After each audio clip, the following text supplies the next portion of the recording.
علماء دین ان مسائل ذیل میں کہ صحن مسجد داخل مسجد ہے یا خارج مسجد، اذان ثانی جمعہ جو صحن مسجد میں پڑھی جائے تو داخل مسجد قرار پائے گی یا نہ، کوئی شخص باوجود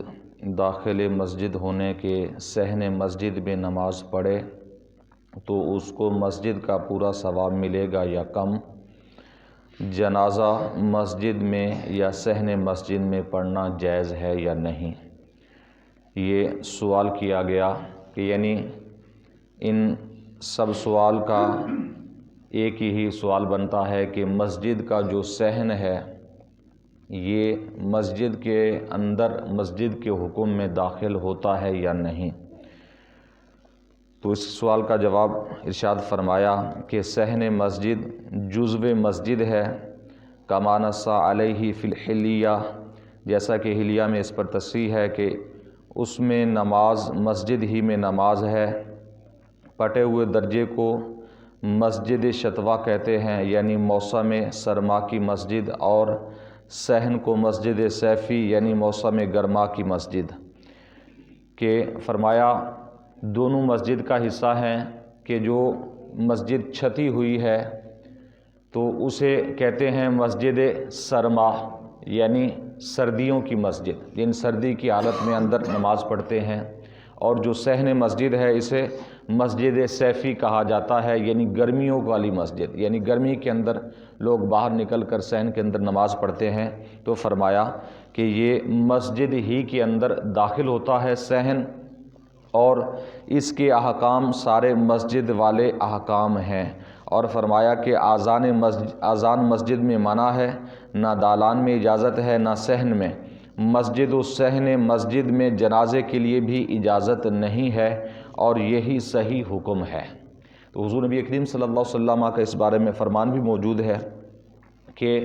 آپ علیہ الصلوۃ والسلام نے فرمایا کہ جس نے مسجد کے اندر جنازہ پڑھا اسے اس کا کوئی اجر و ثواب نہیں ملے گا۔ یہ واضح طور پر حدیث پاک ہے، یعنی مسجد کے اندر نماز جنازہ پڑھنے کی اجازت نہیں ہے، اگرچہ مجبوری بھی ہو۔ ہاں، ایک صورت فقہاء کرام نے بیان فرمائی ہے کہ مسجد میں جنازہ پڑھنے کی، تو شہروں کے اندر بھی ایسی جگہیں بنائی گئی ہیں کہ جہاں پر لوگوں کے مسائل کا پتہ ہے، دین کو سیکھتے ہیں، تو محراب سے باہر ایک جگہ بناتے ہیں، محراب کے اندر دروازہ لگاتے ہیں، تو اس محراب کے باہر میت رکھ دیں اور نمازی اندر ہوں مسجد کے اندر، تو پھر نماز جنازہ ٹھیک ہے، جائز ہے۔ اس کی وجہ بیان کی گئی کہ نماز جنازہ کیونکہ ایک دعا ہے، اور مسجد میں منع کیوں ہے؟ مسجد میں منع اس لیے ہے کہ میت جب مسجد میں رکھیں گے تو میت کا کوئی اعتبار نہیں ہے، کسی وقت وہ پھٹ جائے، کوئی گندگی نکل جائے، کوئی اس طرح کا خون وغیرہ نکل جائے جس سے مسجد آلود ہو جائے، صرف اس وجہ سے منع کیا گیا ہے۔ یہ واضح طور پر روایات کے اندر یہ چیزیں موجود ہیں، تو اس لیے نبی کریم صلی اللہ علیہ وسلم نے بھی منع فرمایا ہے۔ اگر کچھ لوگ یہ چاہتے ہیں کہ جنازہ گاہ اگر کسی کے پاس نہیں ہے تو اس طرح کا اگر سسٹم ہے کہ وہ مسجد ہی میں نماز جنازہ پڑھنا چاہتے ہیں تو محراب کے اندر ایک دروازہ لگائیں اور باہر ایک جگہ ایسی بنائیں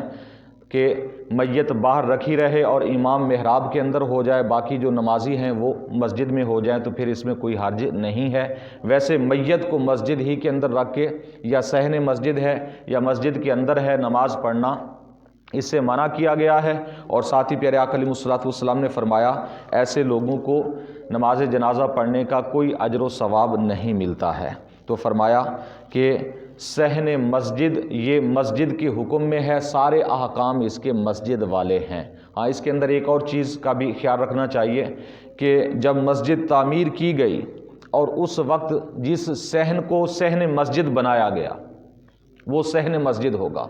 اور جسے وضو خانے کے لیے چھوڑا گیا، واش روم وغیرہ کے لیے چھوڑا گیا، حجرے کی جگہ چھوڑی گئی، تو یہ ساری چیزیں خارج مسجد کہلائیں گی۔ جیسا کہ اعتکاف لوگ بیٹھتے ہیں تو وہ صحن مسجد میں جا سکتے ہیں، لیکن خارج مسجد میں جانا ان کے لیے منع ہے۔ جائیں گے بلا وجہ بلا ضرورت جائیں گے تو ان کا اعتکاف ٹوٹ جائے گا۔ جیسا کہ ساتھ میں ہمارا حجرہ ہے، یہ بھی خارج از مسجد ہے کہ یہ مسجد کے اندر شمار نہیں ہوگا اور اس پر مسجد والے احکام لاگو نہیں ہوں گے، اگرچہ یہ مسجد ہی کا حصہ ہے، مسجد ہی کے لیے بنایا جاتا ہے، لیکن یہ مسجد کی خارجی ضروریات کے لیے ہوتا ہے۔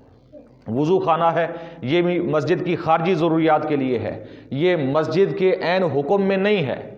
اگرچہ مسجد کی ضروریات کے لیے ہے۔ ہاں، جو مسجد کا صحن ہے، اور اس کی نشاندہی وہی صحیح کر سکتے ہیں کہ مسجد کا صحن کہاں تک ہے، کہ جب بنایا تو جہاں سے نیت کی تھی کہ یہ مسجد کا صحن ہے تو وہ ہمیشہ کے لیے مسجد رہے گا،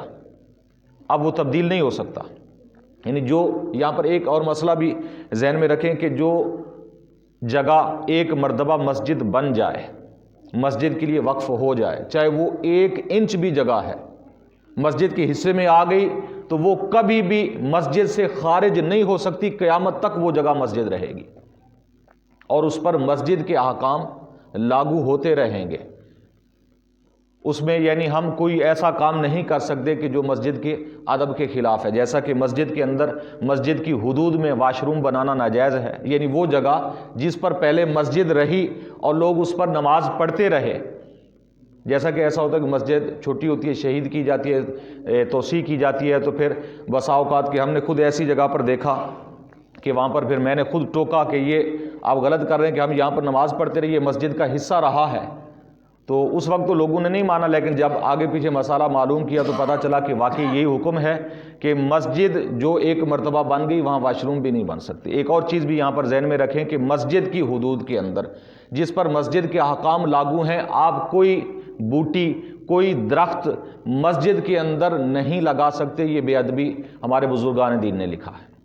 یہ آگے اسی رسالے کے اندر بھی احکام آئیں گے کہ مسجد کے اندر کسی قسم کا پودا لگانا، کسی قسم کا درخت لگانا مسجد کی حدود کے اندر منع ہے۔ ہاں، خارج از مسجد، مسجد ہی کی جگہ ہے لیکن مسجد سے خارج ہے تو وہاں لگا سکتے ہیں، لیکن جو جگہ مسجد بن گئی ہے جیسا کہ صحن مسجد ہے تو یہاں کسی قسم کا کوئی پودا یا کوئی درخت نہیں لگا سکتے۔ یہ مسجد کے احکام ہیں۔ اللہ تعالیٰ کی بارگاہ میں دعا ہے نبی کریم صلی اللہ علیہ وسلم کے وسیلہ سے ہم سب کو علم دین سیکھنے کی، سمجھنے کی، عمل کی توفیق عطا فرمائے۔ آمین بجاہ النبی الامین۔